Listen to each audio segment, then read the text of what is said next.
Welcome to the film room. You're about to see the top 10 plays from Euroleague in the month of February, and then I'm going to go back and show you how each one of these plays happened. So without further ado, let's get into it. But nice touch by Evans as he shakes the hands of Adam Hunga. Hunga to Gillespie, and Gillespie stuffs it home. So Mamjite, beyond his shooting range, gives it back to the inbounder. Eliakobo double team near the halfway line, left his feet. Mamjite running hard, denied at the rim by Jordan Mickey. The saw, wild off the window up against Shabba. There's long down the floor. What a way to hit 2,000 assists in these last few minutes. Baldwin bottling his way to the first 2 points.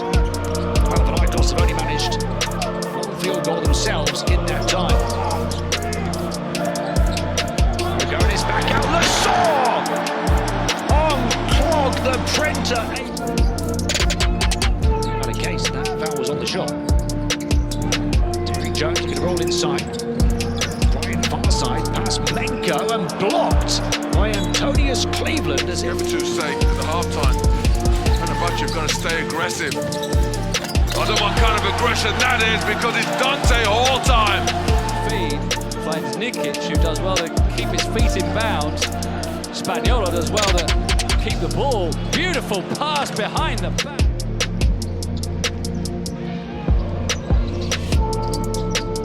Upstairs, the ball and boy! Adam Hunga to follow it. Between the circles, eyeball to eyeball and punter. Here's the ball screen from Ibaka. Here's the mismatch now. Francisco. Step back, if it goes, he'll win it. Game over! So let's take a look at these highlights and break down how they happened. This first play started with a flip ball screen, where the big is going to make it look like he's setting a screen to the middle, and last second he's going to flip and set it over here. The reason why that's important is because it gets this big stuck on the wrong side, which allows a straight downhill drive. And after that, all he does is wait for this big to step up and help, and he dumps it to his teammate in the room. This block at the rim was created by the ball screen coverage. As soon as this ball handler comes off the screen, they're going to hard hedge so there's two people on the ball, and if they can throw it to the big, they now have this 4-on-3 advantage. So as soon as the big catches it and gets downhill, he's going to meet this defender at the rim, and he should have dumped it off like you saw in the last play, but he tries to challenge him and he gets denied. This transition bucket starts with these two players right here. You'll notice that as the offensive player passes the defense, he's going to slow down and wedge him up because he has inside position, and the point guard is already ready to throw the ball over the top because he recognizes it too, and it leads to an easy transition bucket. Number 7 starts with this transition step-up ball screen.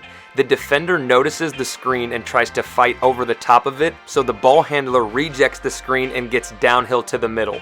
As soon as he takes off to shoot it, this help defender gets washed out of the play by trying to block it, and now the big has inside leverage on these two defenders, and so he's got a clear path to get this tip dunk. Number 6 starts with this backdoor opportunity that the defense does a great job of taking away, and then they're going to go into this handoff and it turns into a ball screen. So the defense ices it, which means they're forcing it to the sideline, but as the offensive player drives baseline, the big comes over to help, and then none of these 3 tag defenders come over and help on the roll man, and that's how he's able to get on this rim. Number 5 is a very similar play.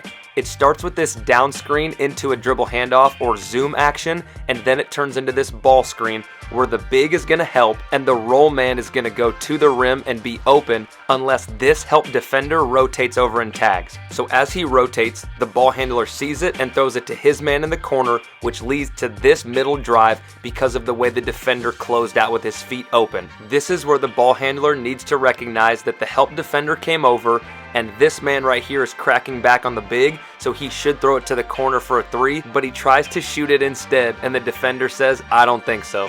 Number 4 is a similar situation that we've already seen. As the ball handler gets downhill to the rim, it's 2-on-1 with this defender and his teammate who should be in the room, and if the big steps up, you know what happens. This behind the back no-look pass at number 3 is a result of this gamble right here.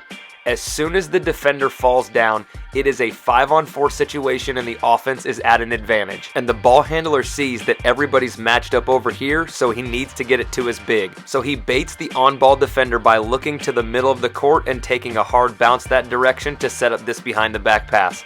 At number 2, this alley-oop is picture perfect basketball. You're going to get 2 fake screens, one from the shooter and one from the big who's going to slip out to go to the rim. The reason why he fakes that screen is to get this big to help just enough so that the ball can go over the top of his head, and he unfortunately found himself on a poster. And coming in at number 1, the isolation step back game-winning 3. Here's the situation. There's 1 possession left and they're down by 2. So they're going to come and set a ball screen and they get the switch that they wanted. Now he has a slower defender on him and he sets him up with this right-hand drive to get his shoulders to turn to get enough separation for this step back 3 and a game winner. Thanks for coming through. We'll see you next time in the film room.